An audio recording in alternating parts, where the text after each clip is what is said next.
สวัสดีครับผมชาติเจริญทรัพย์นะครับพาพี่น้องมาดูเจ้าขุมพลังไฟจอมพลังครับโอ้ไฟจอมพลังเกษตรพัฒนา2024ครับนี่เป็นรุ่นไฟจอมพลังใช้เครื่องขมิ้นนะครับสำหรับรุ่นนี้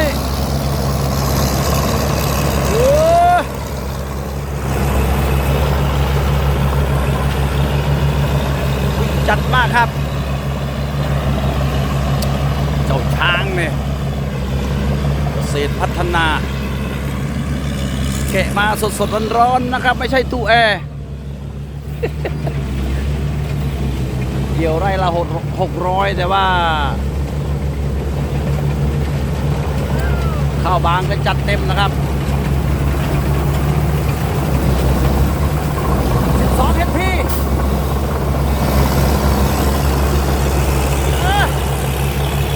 เครื่องขมิ้นครับ210พลังม้านะโอ้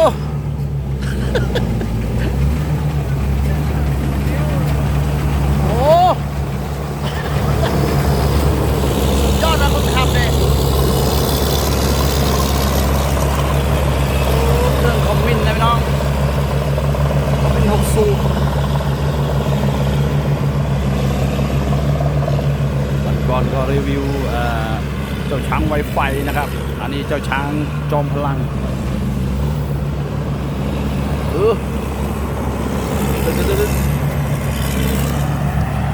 แกะมา2,700,000นะครับคันนี้ไม่มีตู้แอร์โอ้เกษตรพัฒนาพุ่ม2 ตันครึ่งใช้เครื่อง6 สูบนะครับ6 สูบเทอร์โบไดเรกอินเจคชั่นแต่ว่าเป็นเครื่องขมิ้นน่าจะ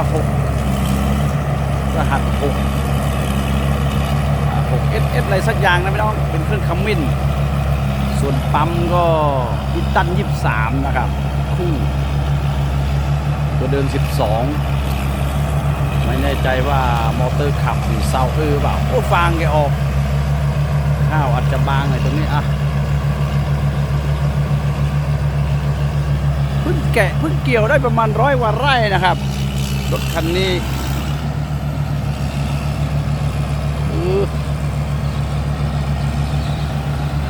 ไวไฟจอมพลัง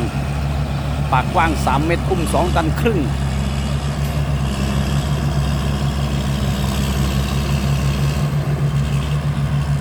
โอ้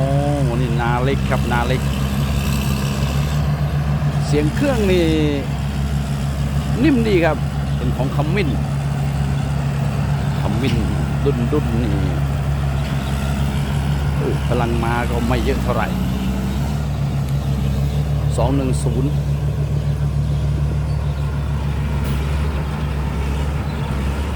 หลังคาข้างบนครับผ้าใบนี่คลุม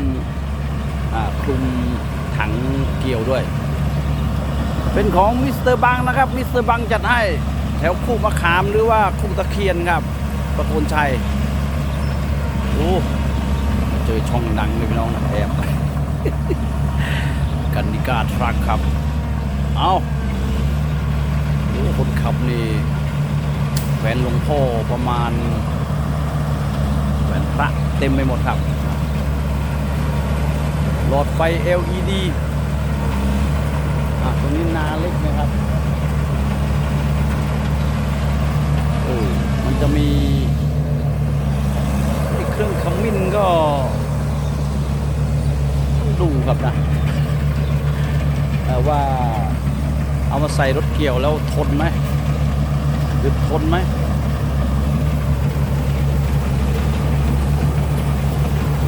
ปากกว้าง3 เมตรนะครับ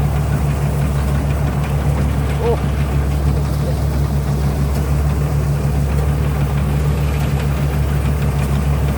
เก็บขอบมีท่าเอียงครับ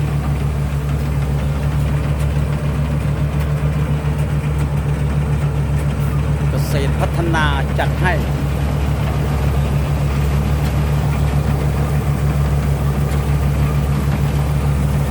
เสียงเครื่องอาจจะไม่ค่อยกระหึ่มนะ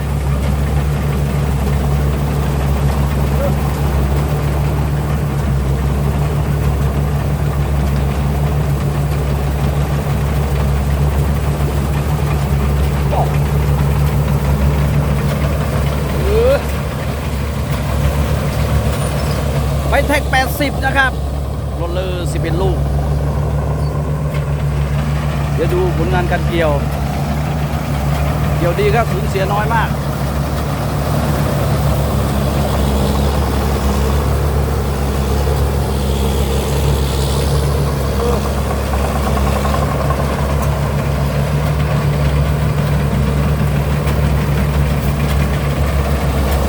ดูคนขับนะครับ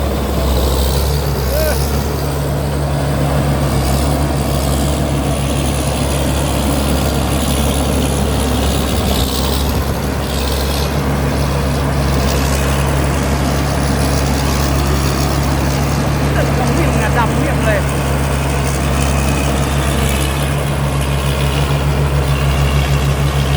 ไฟจอมพลัง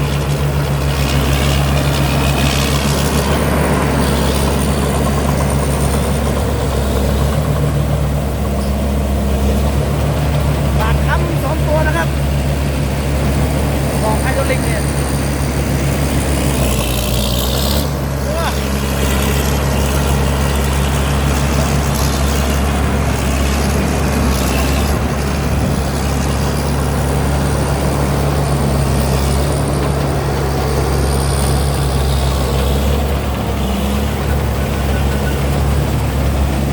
ใครอยู่โซนตำบลชัยเรียกใช้ได้ครับนะ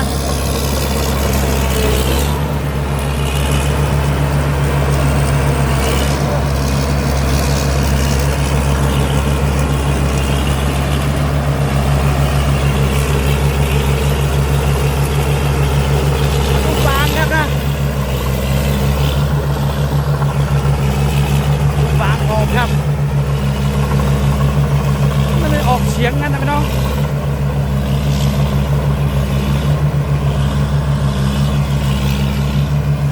ฟางจะออกเฉียงครับ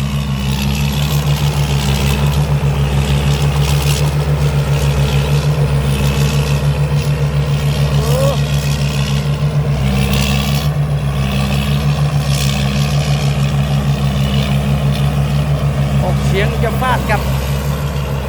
รถตู้นะครับ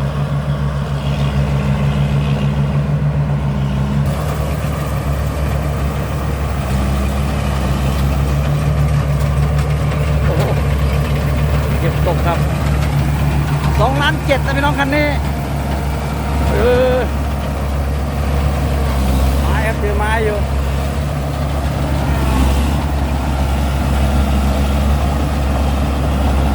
แดดจัดเนาะ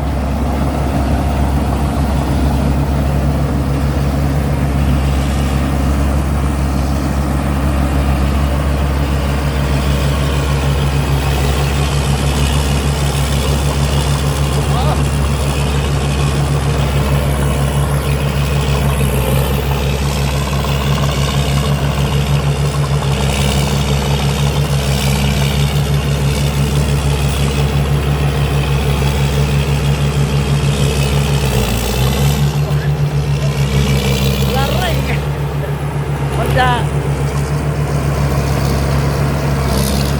ออกควันดำนะครับ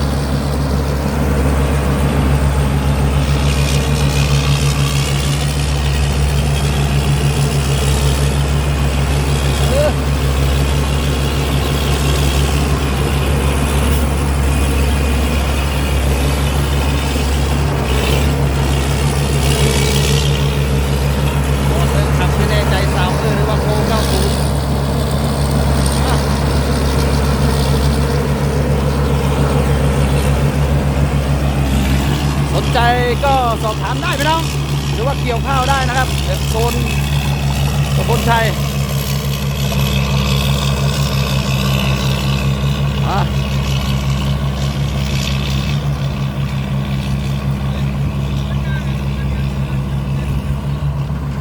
มาแล้วครับแม่คนขับนี่แหวนพระสายหลวงพ่อเลยครับนะเกษตรพัฒนาไปจอมพลังครับ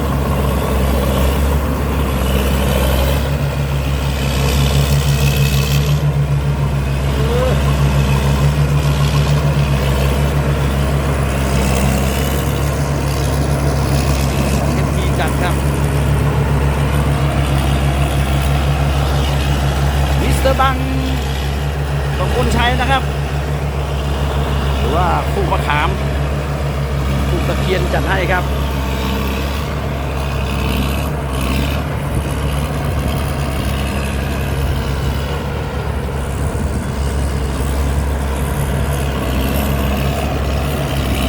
เก็บป้ายแดงมาสดๆร้อนๆเลย2,700,000อ่ะฝากกดติดตามนะครับสวัสดีครับ